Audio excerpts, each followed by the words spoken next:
तो बच्चों, आप सभी कैसे हो? आप सभी के लिए बिहार बोर्ड एग्जाम 2024 से 2025 के बच्चों के लिए इंग्लिश सब्जेक्ट के क्वेश्चन लेकर आए हैं। सब्जेक्ट का नाम है आपका संस्कृत।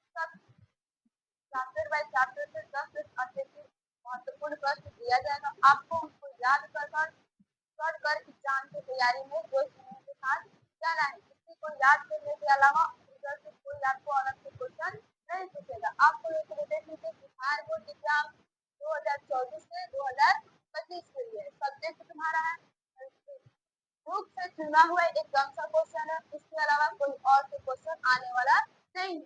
सीबीआई सब्जेक्ट क्वेश्चन है, इसे याद करने के अलावा कोई किसी का जरूरत भी नहीं है। देख लीजिए हमारे चैनल का नाम है ऑनलाइन चार्जेस एजुकेशन, जिसमें आपको ऑफलाइन और ऑनलाइन दोनों प्रकार की सुविधाएं से आपकी क्लास कराई जाती है। सब्जेक्ट क्वेश्चन है चैप्टर वाइज का नाम है तुम्हारा मंगलम। संस्कृत का पहला चैप्टर का नाम हमारा क्या है? मंगलम। उसी में देख लीजिए प्रश्न नंबर 1 है हमारा मंगलम पाठ का प्रश्न नंबर 1। मंगलम पाठ के आधार पर मंगलम यानी हमारा शुभ या कल्याणकारी होता है। मंगलम शब्द का अर्थ शुभ या कल्याणकारी है। कोई भी काम को हम शुभ करना चाहिए, कल्याण करना चाहिए, संपन्न करना चाहिए।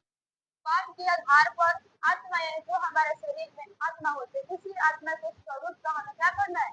वर्णन करना है। मंगलम पाठ के आधार पर ही आत्मा का वर्णन करें, यानी हमारे जो शरीर में आत्मा है वो मनुष्य के जंतु रूपी गुफा में अवस्थित होते हैं, उसी के बारे में हमको अध्ययन करना है। इसी के हिसाब से मंगलम पाठ के जो लेखक है हमारी महर्षि वेद व्यास।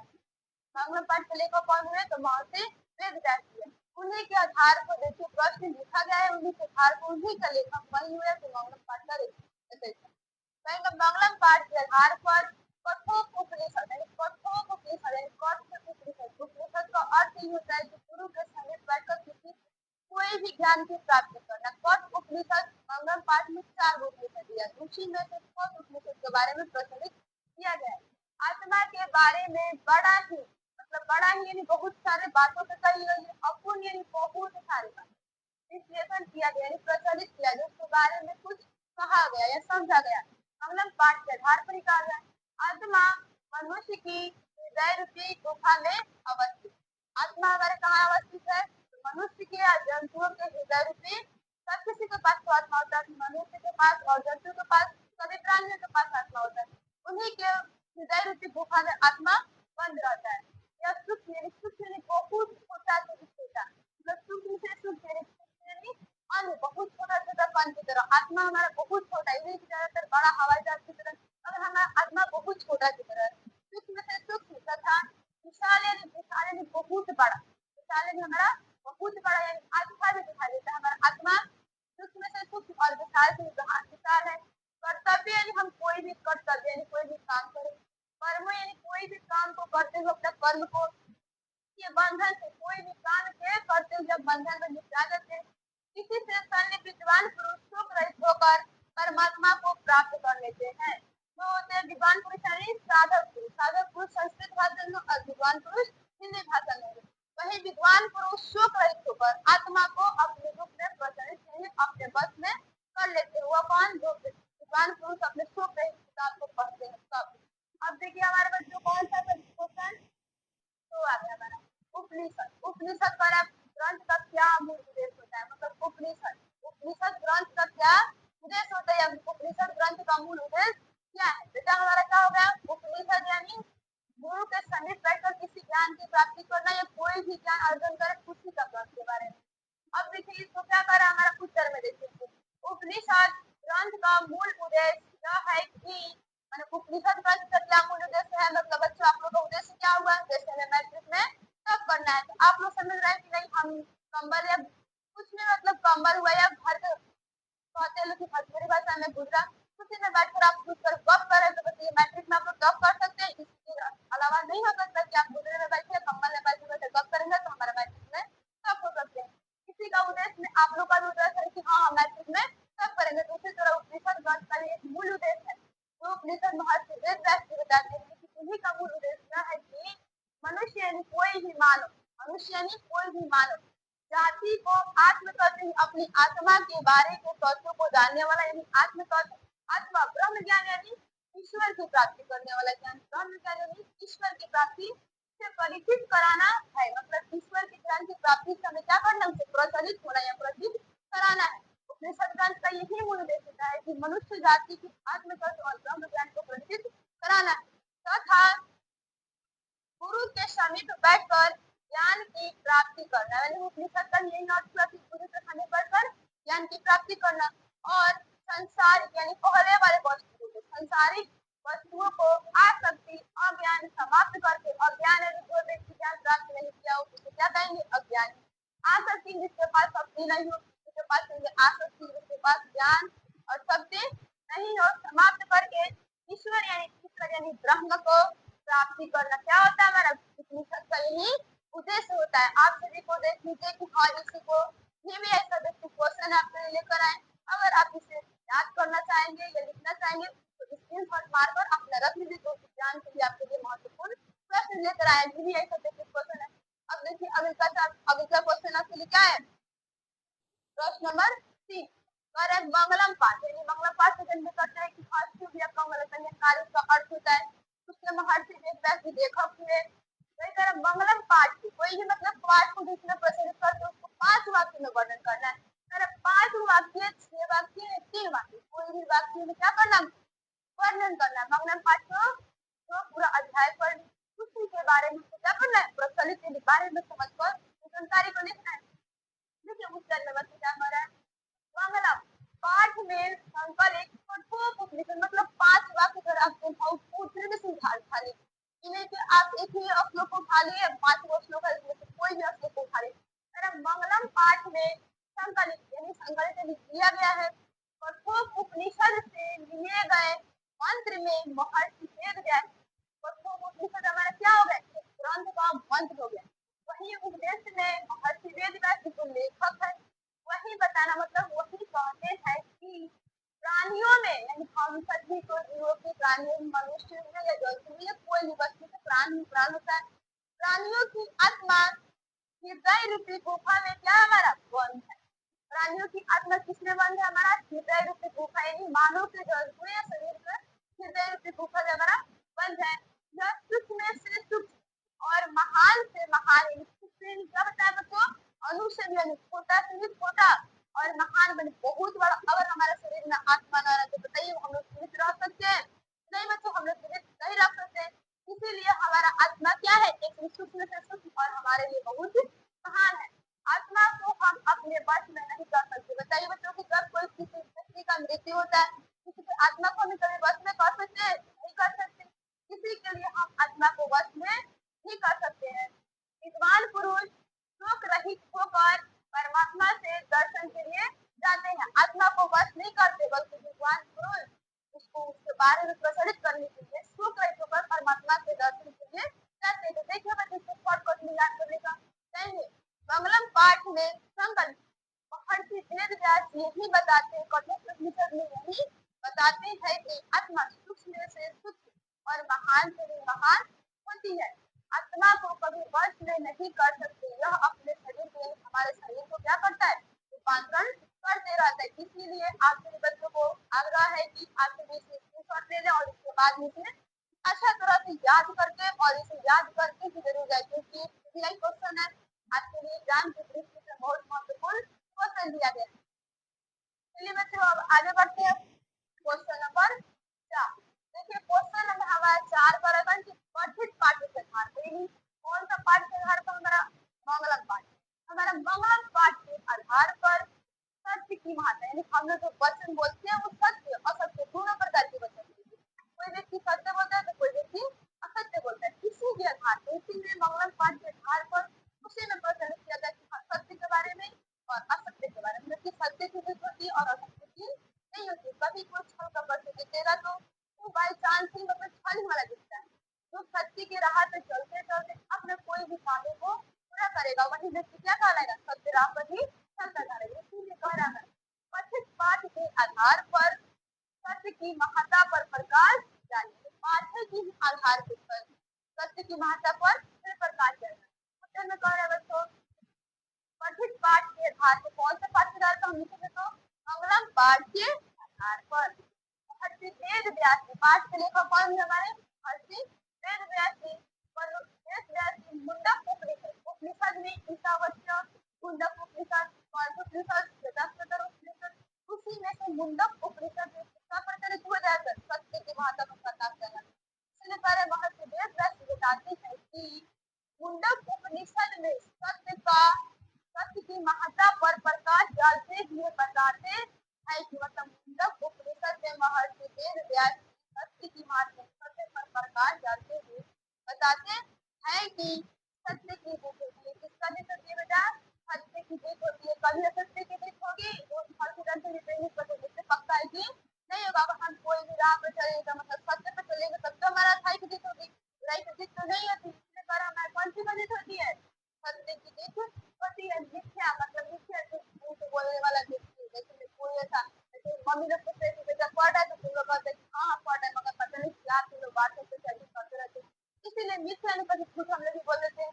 इसलिए मिथ्या कदापि कभी नहीं दिखता यानी असत्य की हार होती है। सत्य में क्या होती है? हमारे हार होती है। कभी भी वो दिखता भी नहीं है, कभी हार होती है। सत्य मार्ग को अपनाने वाला व्यक्ति मतलब सत्य की राह पर चलने वाला कोई भी इंसान कोई भी मानव कोई भी व्यक्ति देवलोक यानी कहाँ स्वर्ग की प्राप्ति देवलोक जहाँ देवलोक अपना अपना ग्रहण करते निवास करते वहां पे देवलोक के समान हो जाते। जो सत्य की राह पर चलेगा किसके समान होंगे बेटा? देवलोक के ही समान होंगे, देवता के समान ही होंगे। और देवलोक में सत्य का खजाना, सत्य का खजाना किससे है? देवलोक से। अगर देवलोक किससे सत्य की राह पे चलते तब तो देवलोक के रास्ते पे रहते। इसीलिए सत्य का खजाना कहाँ पे मिलेगा? देवलोक के साथ ही सत्य के साथ ही मिलेगा। इसीलिए आपको देखे बच्चों के स्क्रीनशॉट लेकर आपको रख लीजिए कि आपको एग्जाम करने की जरूरत पड़ सके तो एग्जाम की तैयारी में बेहतर तैयारी करते रहिएगा। इसीलिए आगे वाला प्रश्न है बच्चों, प्रश्न नंबर 5 है। अब 5 प्रश्न नंबर हमारा कितना आ गया? 5 बच्चों। अरे महान लोग यानी बहुत सारे बड़ा से बड़ा लोग, बहुत सारे बड़ा हम लोग से बड़े बड़े कितना लोग है, इसीलिए महान लोग संसार रूपी सागर को पूरे विश्व भर के संसार रूपी सागर को बहुत सारे धीरे सितारे जैसे होते हैं उसी के सितारे वाले सागर को कैसे पार करते हैं? महान लोग संसार रूपी सागर को कैसे पार करते हैं? बड़ा बड़ा पुरुष विद्वान को जैसे लोग हैं सागर को वही संसार लोग संसार रूपी सागर को कैसे पार करते हैं? तो में देखेंगे श्वेतास्वतर उपनिषद हमारे मंगलम पाठ में श्वेतास्वतर उपनिषद का प्रचलित किया गया है। श्वेतास्वतर उपनिषद में महर्षि वेद व्यास की को बेटा लेखक भी किस लेखक किसने लेखक तक मंगलम पाठ के हमारा क्या हो गया? लेखक महर्षि वेद व्यास की ज्ञानी और अज्ञानी मतलब ज्ञानी यानी जो व्यक्ति ज्ञान प्राप्त जैसे हम बच्चा पढ़ाई करी हम तो ज्ञान तो प्राप्त कर रहे।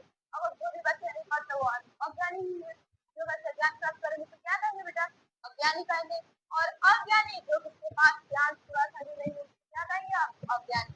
वही ज्ञानी और अज्ञानी में अंतर उससे हमारे व्यक्तित्व अंतर या किसका देखा जाए कि हाँ आज हम पढ़ रहे तो कुछ सवाल का जवाब दे रहे अगर नहीं पढ़ते तो कोई सवाल का जवाब नहीं दे पाते बेटा। इसीलिए अज्ञानी और ज्ञानी लोग में अंतर स्पष्ट कौन अंतर स्पष्ट करते बेटा? तो महर्षि वेद व्यास अंतर स्पष्ट करते हुए बताते हैं कि वेद रूपी प्रकाश से अंधकार को दूर कर सकते हैं। मतलब जो वेद चार होते हैं वेद को अगर हम पढ़ सके तो क्या करेंगे? अंधकार रूपी जो हमारे अगल बगल अंधकार है से बंद हो गया तो हमारा अंधकार में देता है। इसी पर अगर हम वेद के ज्ञान की प्राप्ति करें वही करें कि अंधकार को हम सत्य मार्ग को अपनाएंगे वेद रूपी ज्ञान को पढ़ेंगे अंधकार को दूर कर सकते। अगर असत्य की राह पे चलेंगे तो बता वेद रूपी ज्ञान को हम पा सकते नहीं पा सकते। इसीलिए कह रहा है कि अंधकार को दूर कर सकते हैं। ठीक उसी प्रकार मतलब किसी के प्रकार किसी के प्रकार ज्ञानी लोग प्रकाश स्वरूप है। अगर जो व्यक्ति ज्ञान की प्राप्ति करेगा मतलब आप लोगों के व्यक्ति आप लोग एग्जाम की तैयारी करेंगे पढ़ेंगे तब तक का एग्जाम अच्छा आएगा। उसी तरह अगर ज्ञानी लोग ज्ञान को अर्जन किए रहेंगे तब तो प्रकाश फैला सकते हैं। कोई सवाल को जवाब दे सकते हैं, कोई समाज में जाकर बैठ सकते हैं, कोई समाज में बोल भी सकते हैं, कर भी सकते हैं। अब जो व्यक्ति ज्ञानी प्राप्त मतलब अज्ञानी बताओ उसको कोई अपने समाज में उसको बोलने का हक दे सकता है? इसीलिए होता है ज्ञानी लोग प्रकाश स्वरूप है हमारे लिए। क्या स्वरूप है हमारे लिए? प्रकाश बहुत सारी ज्वाला की तरह प्रकाश स्वरूप फैले हुए अज्ञानी लोग यानी जो अनपढ़ है, उसके लिए क्या है, अनपढ़ है। कोई हमारे लिए क्या है, अंधकार यानी हमारे लिए कोई भी अच्छा विचार वाली बातें नहीं करते, वो तीसरा दिन की बातें हर और हमें शिक्षा नहीं। किसी को कहते अंधकार यानी बहुत सारे गलत गलत फैसले गलत गलत बातें हम जाने से कोई अंधकार यानी कोई एक रास्ता आता है जिसमें हमें कहाँ पे चल सके, अंधकार स्वरूप संसारों के सागर को पार करने का इससे बढ़कर कोई दूसरा राह नहीं हो सकता। राह यानी कोई रास्ता, कोई मार्ग जिससे हम राह पर चलते, हमको कोई अपना कॉलेज या स्कूल से तो हम लोग अपनी राह पर चलते हैं, इसीलिए हम लोग को किस राह पर चलना चाहिए, बल्कि सत्य की राह पर अपनाते अपनाते और पढ़ाई पर ही निर्भर रहना चाहिए। इसीलिए बच्चे देखते थे महान लोग के संसारों के सागर को पार करते, जो सत्य की मार्ग अपनाएगा उस संसार को पार करेगा, जो नहीं अपनाएगा वो पार नहीं कर सकता। और ज्ञानी में ज्ञानी लोग जो प्रकाश स्वरूप है क्योंकि वो अपने अपने ज्ञान को अर्जन करते हैं, और अज्ञानी लोग जो अपने ज्ञान को अर्जन भी नहीं करते बल्कि समाज उनको बैठने का मौका नहीं देता है। इसलिए आप बच्चे देख लीजिए कि आप लोग को 10 प्रश्न आए थे, 5 प्रश्न है, इसमें जो साथ एक प्रश्न है आप लोग को देख लीजिए, इसी के हिसाब से आप लोग को आगे की तरफ बेहतर तैयारी करना ही होगा। आगे देखिए, अब अगर हमारा देख लीजिए हमारा बिहार बोर्ड एग्जाम 2024 से 2025 मतलब इस साल के बच्चों के लिए कौन सा सेशन है, 2024 से 2025 यानी बिहार बोर्ड के लिए ऑनलाइन टारगेट एजुकेशन हमारा चैनल का नाम है और कोचिंग का भी नाम है। इसी के हिसाब से देखिए बिहार बोर्ड मैट्रिक नया बैच का आ रहा है, यानी बहुत सारे मतलब कौन सा बैच और मैट्रिक का ही सिलेबस अभी कौन सा डेट में मैट्रिक एग्जाम का नया रजिस्ट्रेशन वाला है 2025 से 2026 के बच्चों के लिए नया बैच का आगमन चालू हो चुका है, मतलब चालू होने वाला है। आप सभी को अगर उसमें एडमिशन कराना हो या ज्वाइन करना हो, कोई इसमें कोई भी एडमिशन लेना हो, आप सभी हमारे ग्रुप से सिलेक्ट कीजिए, उससे आपका एडमिशन हो सकता है। मगर आपको इसके लिए कंफर्म करने के लिए आप उस नंबर को कॉल कर सकते हैं, जैसे कि आपको व्हाट्सएप नंबर हो जाएगा ऐसे 522 40 आपका टेलीफोन का नंबर 01 25 25 ये तीनों नंबर आपका टेलीफोन का, जिससे आपको बात नहीं सकता और जिससे आपको ग्रुप में ज्वाइन कर और नया को सेट कर भी सकते हैं। देखिए सेशन आपका 2025 से 2026 के बच्चों के लिए नया बैच आरंभ होने वाला है। अब मेरा हमारा कितना सिलेबस हुआ आपका 17 नंबर प्रश्न का प्रश्न नंबर 6 कारण नदी नदी को कैसे करते हैं, बहुत सारी नदी मिलते हैं समुद्र बनाती है, उसी में छोटा नदी को मिलाकर नदी और विद्वान विद्वान की शक्ति कैसे है, जो व्यक्ति ज्यादा ज्ञान को अर्जन किए थे किसी को कहेंगे विद्वान, मतलब कहते हैं कि ऑर्डर में जाकर पढ़ के विद्वान बनना बंद करे, इसलिए पढ़ेगा बड़े को विद्वान बनेगा, जो नहीं पढ़ेगा विद्वान नहीं हो सकता है। इसीलिए कारण नदी में विद्वान लोग कितना बड़ा पढ़ाई करते हैं, नदियाँ नदी के पानी को करते हैं कभी समाप्त नहीं कर सकते, उसी पानी को मतलब मिलाकर उनकी समंदा अलग अलग प्रकार में किस तरह बच्चे किया जाए। नदी नदी को तो हम कुछ नहीं कर सकते, हाँ हमारे पास मिल जाती है मिलती तो नहीं है, मगर जो विद्वान कितना पढ़ते हैं कितना ज्ञानी होते हैं कितना अच्छा व्यक्ति होते हैं, अपने विद्वान को नदी से उत्तर में देखिए नंबर 2 महर्षि वेद व्यास मतलब कौन सा वेद व्यास महर्षि वेद व्यास के पाठ में देखो कि हमारे मंगलम पाठ की रचयिता हुए रचनाकार हुए महर्षि वेद व्यास ने नदी और विद्वान तो नदी और विद्वान दोनों में समान कहीं से समान रूप से यानी अलग अलग रूप से समान समानता करके करते हुए बताते हैं कि किस प्रकार मतलब कौन सा प्रकार किसी प्रकार हमारे प्रकार हुए कि तुम्हारे प्रकार हुए किसी प्रकार बहती हुई नदियाँ अपने नाम और रूप को अर्थात व्यक्तित्व को छोड़कर समुद्र में मिल जाती है। मतलब इस प्रकार बहती हुई नदियाँ जब आता है पानी तो बहता है नदियाँ, उसी प्रकार नदियाँ अपने नाम और रूप को छोड़कर नहीं कि बच्चे हम गंगा नदी में कोसी नदी में अपनी नदी मिलाती नहीं है कि हमारा नाम कोसी है हमारा नाम गंगा है, छोड़कर नहीं बल्कि छोड़ छाड़ कर अपने नाम और रूप को छोड़कर अर्थात में कर देते हैं। विपरीत वाले प्रश्न व्यक्तित्व व्यक्तित्व यानी हम लोग जैसा व्यक्तित्व हम लोग इस तरह से देखते हैं आगे बढ़े आगे देखते हुए और सारे व्यक्ति वो अपने व्यक्तित्व अपने नाम और रूप को छोड़कर समुद्र यानी बड़ा बड़ा समुद्र को क्या कर लेती है मिल जाती है। ठीक है उसी प्रकार मतलब ठीक उसी प्रकार विद्वान पुरुष मतलब नदी के समान कौन कौन पुरुष? विद्वान पुरुष भी अपने नाम और रूप को त्याग कर ब्रह्म या परमात्मा में लीन हो जाते हैं। यानी कौन कौन सी नदियां क्या छोड़ती है? अपनी नाम और रूप को छोड़ती है। नदियां क्या छोड़ती है? अपना नाम और रूप। उसी प्रकार की कौन छोड़ते हैं? विद्वान पुरुष अपने नाम और रूप को। नहीं कि विद्वान पुरुष हम बन गए, आप अपने घर में बैठे रहिए, अपने माँ पापा को देखते रहिए, नहीं, इस तरह नहीं होता। बल्कि क्या करते हैं? अपने नाम, रूप, धर्म, अपने काल संस्कृति को छोड़कर भी परम पुरुष परमात्मा में फिर चल लेते हैं उनके पास। नदी के समान विद्वान पुरुष में अहंकार नहीं होता है। नदी जब जब जाति के दम से पूरा अहंकार बांधती है, हाँ हाँ, मतलब उसमें कितना आदमी को नहीं देखा होता है, इसको रोक सकता है, डाल सकता है। इसी तरह पर नदी के समान ही विद्वान पुरुष में अहंकार नहीं होता है। जब नदी में नहीं विद्वान अपना बढ़ती है, उससे नहीं, उसी तरह पुरुष में भी अहंकार उत्पन्न नहीं होता है। फल स्वरूप ब्रह्म को प्राप्त कर लेते हैं। फल स्वरूप बहुत सारे रूपों को छोड़कर नाम और रूप को छोड़ देंगे तो ब्रह्म विद्वान पुरुष अपने कहाँ मिल जाएंगे? परम पुरुष परमात्मा के। देखिए आज के लिए देखिए, आज देखिए नदी और विद्वान में समानता, इसी तरह हमने और आपने समानता को आज हम पढ़ के भी पढ़ा रहे हैं आपको। अगर आप भी चाहिएगा हम एक लाइन का 2 लाइन का क्वेश्चन याद करने से कुछ नहीं था, आपको बैठ कर आराम से पसंद से एकदम अच्छा मन शांति करके एकदम मस्त पढ़ाई पर फोकस करके आराम से तैयारी करके एक तरह का अपना भी भविष्य को बदल सकते हैं। तो अगर आप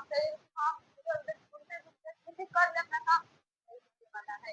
इसीलिए आप सभी को आपने अपने दोस्त और जुनून के साथ तैयारी में लगे हुए रहना है। इसीलिए देख लीजिए आपको इसको अपने नाम से ले लीजिए। उसके बाद इसको प्रश्न नंबर 7 आएगा हमारे।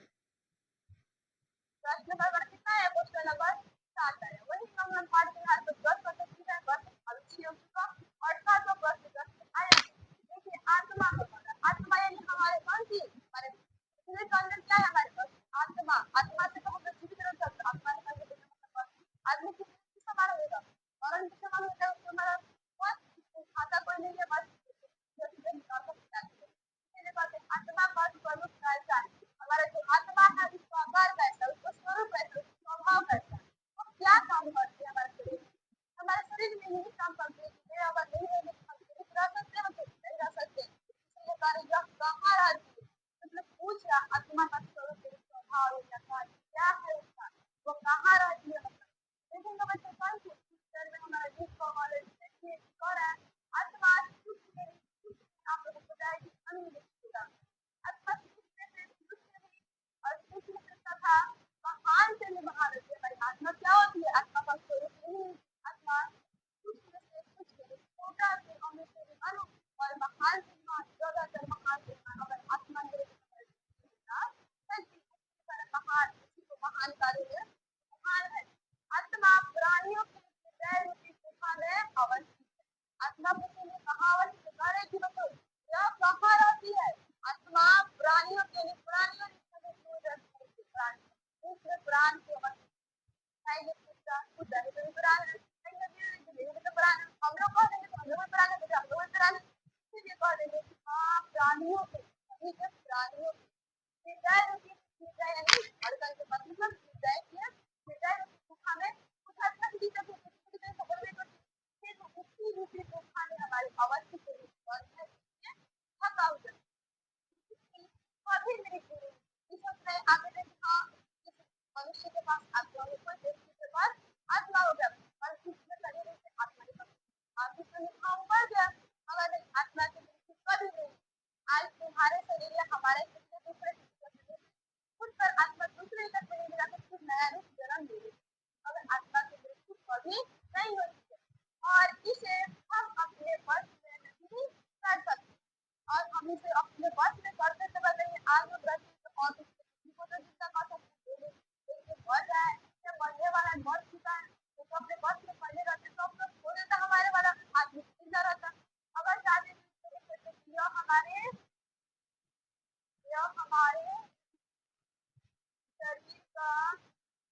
यह हमारे शरीर का केवल रूपांतरण करता है, इधर उधर घूमते रहा। आज हमारे शरीर में शरीर में कौन सा रूपांतरण करते रहा। चाहे वो महान थे महान विशाल थे विशाल है अस्तमा प्राणियों के हृदय रूपी महाविद्यालय अवस्थित है बंद है कक्षा है जिसमें पात्रों से आवरण से ढका हुआ है अस्तमा की कब्ज की हुई है इससे हम अपने बस में नहीं कर सकते यह हमारे शरीर का केवल रूपांतरण करते रहते हैं बच्चों आप याद कर अपना आत्मा का आता है यह कहाँ रहती है देखिए बच्चों आप लोग को देखने का इच्छा हो तो देख लीजिए उसके बाद आगे वाला प्रश्न देखेंगे प्रश्न नंबर हमारा 8 आगे हमारा नंबर 8 विद्वान विद्वान से पता ही आपको कि बहुत सारे ज्ञान को प्राप्त करते हैं तो विद्वान तो बनते हैं लेकिन आज हाई क्लास पढ़ने तीन क्लास पढ़ने पर हम विद्वान बन सकते हैं विद्वान के लिए बहुत सारे ज्ञान को अर्जन करना पड़ता है इसी तरह विद्वान मृत्यु को प्यार से प्राधित करते हैं मृत्यु को होता है हमारे शरीर में मृत्यु होता है विद्वान की मृत्यु कैसे प्राधित अलग काम करते उसको अलग क्यों करते कह रहे हैं लेकिन महर्षि वेदव्यास जी बताए हैं हम लोग को मतलब कुछ जानने का इच्छा होगा ना हाँ भगवान के कैसे प्राधित कर लेते कैसे अलग कर सकते कैसे उसको हटा सकते डाल सकते ठीक है बच्चों हमारा हमारे जो पांचवा मंत्र का नाम है ज्ञानी लोग और अज्ञानी लोग में ज्ञानी लोग क्या हो गए ज्ञान की वही ज्ञानी लोग और अज्ञानी लोग जो साफा ज्ञान को मतलब पूरा बिल्कुल से ज्ञान की प्राप्ति नहीं के बिना अनपढ़ है ज्ञानी लोग ने अंतर स्पष्ट करते हुए महर्षि वेदव्यास जी बताते हैं और वेदव्यास कौन है हमारे पास में ये सब यही बताते हैं कि अज्ञान लोग मतलब अज्ञानी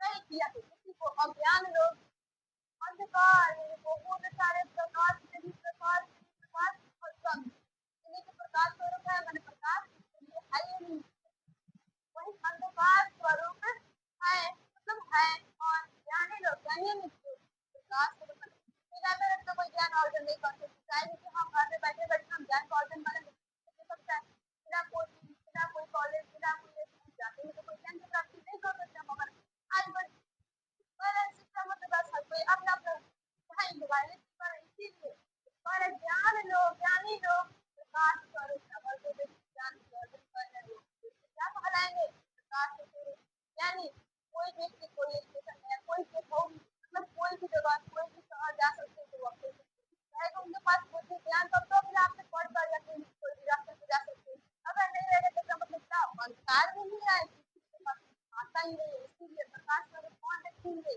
ज्ञानी लोग महान लोग इसे समझकर बुद्धि को पराजित कर सकते हैं जो व्यक्ति समझ रहे कि आजकल पढ़ाई ही जरूरी है जो कोई बच्चा समझ रहे कि हम आजकल पढ़ाई ही जरूरी है पार कर सकते हैं आने वाला समय में माने जाते हैं कुछ तुम्हारा है ये काम है तो नहीं कर सकते अगर आपके पास होगा तो कर सकिएगा मेरे नजदीक का मतलब वो पूरा पसंद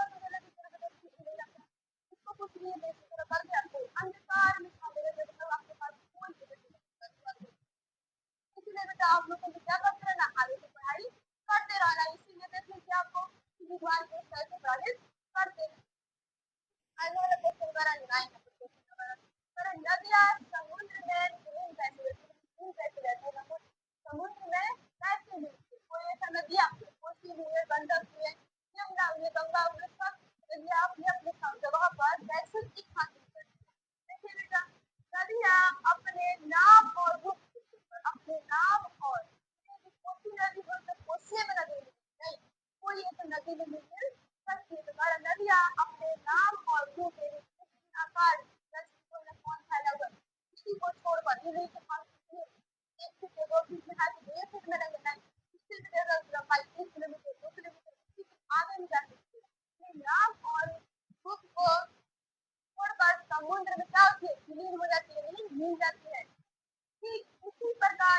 विद्वान पुरुष अपने नाम और रूप को छोड़कर परम पुरुष परमात्मा में मिलकर दिव्य हो जाते हैं विद्वान पुरुष को कैसे मिलते हैं ज्ञान वाणी प्राप्त करने वाले व्यक्ति कैसे मिलते हैं अपने नाम और रूप को छोड़कर क्या कर लेते हैं परमात्मा में दिव्य हो जाते हैं एक साथ मिल जाते हैं एक साथ पढ़ देते हैं उसके बाद रहते हैं प्रश्न नंबर अब आपका चैप्टर का अंतिम क्वेश्चन है देखिए बेटा आप अच्छे से पढ़ाई कीजिए, उसी के हिसाब से आपको एग्जाम रिजल्ट आएगा। नहीं पढ़िएगा तो एग्जाम रिजल्ट आना ही संभव नहीं। हमारा 10 नंबर क्वेश्चन हमारा लास्ट क्वेश्चन है, इसलिए हमारा मंगलम पाठ के आधार पर सत्य की महत्ता को, सत्य की विशेषता यानी सत्य पर प्रकाश चाहिए, सत्य की महत्ता, सत्य की विशेषता पर वर्णन करना। आपको कोई ऐसा सत्य सत्य नहीं जो व्यक्ति सत्य बोलेगा वो ऐसे सत्य मालूम करेगा कि पंडित माना जाए। इसी तरह व्यक्ति को पंच करने के हम लोग को हमेशा हमेशा सत्य की राह पर ही चलना चाहिए। जैसे मम्मी पुत्र से हमें कहते भाई क्या कर रहे हैं, तो हाँ कर रहे हैं, नहीं कर रहे हैं, इसीलिए सत्य को बोले थे हाँ हम अगले काम में लगेंगे। इसीलिए पर उत्तर में देखिए इसका मंगलम पाठ के आधार पर सत्य पर प्रकाश डालते हुए हर वेद व्यास जी कहते हैं कि मिथ्या कदापि नहीं है, मिथ्या नहीं है। जो व्यक्ति झूठ बोलता है वो कदापि कभी भी व्यक्ति दे सकते हैं या सत्य की देते हैं, जो व्यक्ति सत्य देगा तो सत्य देगा, मगर जो व्यक्ति मिथ्या नहीं झूठ बोलने वाला व्यक्ति कदापि नहीं दिखता है। अपितु नहीं अपितु नहीं, लेकिन वो सलाल भी कह रहे हैं हमेशा सत्य की स्थिति किसकी होती है, सत्य की देख होती है। सत्य से ही देवलोक का रास्ता प्रशस्त नहीं आगे मैं बढ़ने वाला। अगर हम सत्य को अपनाएंगे तो देवलोक की रास्ता अपने आप से प्रशस्त नहीं आगे मैं बढ़ने वाला, क्योंकि सत्य देवलोक का खजाना है। सत्य हमारा क्या है, देवलोक के बड़े बड़े देवी देवताओं के लिए हमारे लिए क्या है, खजाना है। मोक्ष की प्राप्ति करने के लिए मतलब मोक्ष नहीं बड़ा बड़ा ज्ञान की प्राप्ति करने के लिए ऋषि लोग यानी विद्वान पुरुष साधक पुरुष हैं, ऋषि लोग हैं, सत्य धर्म को अपनाते हैं तो वो लोग जाते हैं। और सत्य धर्म को अपनाने वाले व्यक्ति कहाँ जाते हैं, तो वो लोग ही जाते हैं। आप लोग सभी के लिए अंतिम प्रश्न था, आप सभी को देखिए आपका यही प्रश्न है। आज सभी के लिए थैंक यू, टेक केयर, आप लोग